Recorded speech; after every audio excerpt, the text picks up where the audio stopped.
parents and professionals, and welcome to the NLP for Kids video, which today is going to be focusing on what our young people can do.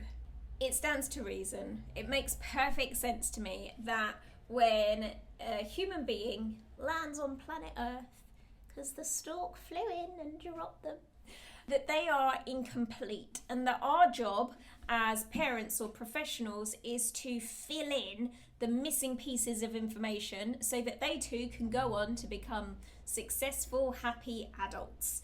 Now, the thing with that is that it causes us as the professionals here to look at the person, the little person, the tiny human that we have in front of us, and to ask ourselves, what are they not yet doing? How are they still incomplete? What information is missing? What skills are missing? What do I need to work on to get them to be a functioning adult with information and is able to lead a successful life? We are continually asking ourselves that question, almost like a sat nav, which is saying, are we there yet? Are we there yet? Are we there yet? Until we reach our destination. This is what our brains are wired to do, is like fill them up with the skills and information that they need to be able to succeed. And it starts immediately. Like straight away, there's a tiny baby and you go, right, this thing is not feeding yet, so I better crack on and get this thing fed. Oh, this thing isn't sleeping through the night yet, better get a routine in place to get them sleeping through the night. This thing isn't eating solid foods yet, so I better make sure that we start doing that weaning process.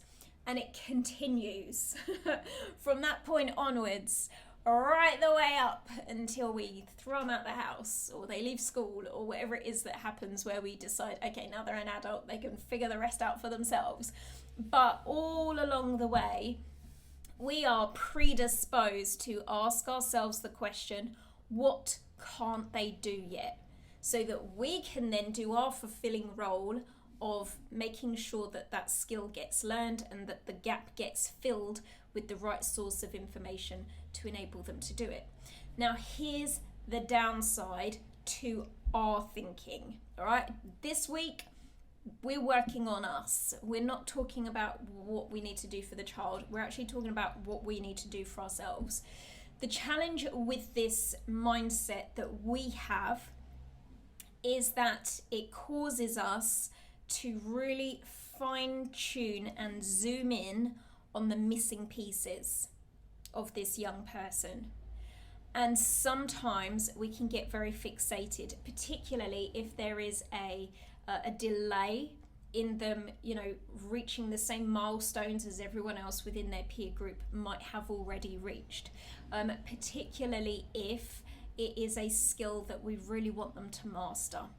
Then we can become very fixated and a little bit obsessive about the fact that they're not yet where they should be, according to our opinion. Now, this is a problem in that our young people can then feel under pressure. They can then feel rebellious towards doing the thing that we want them to do. We will feel stressed, we will feel anxious, they will pick up on that stress and anxiety. It could actually throw the result that we're wanting them to achieve.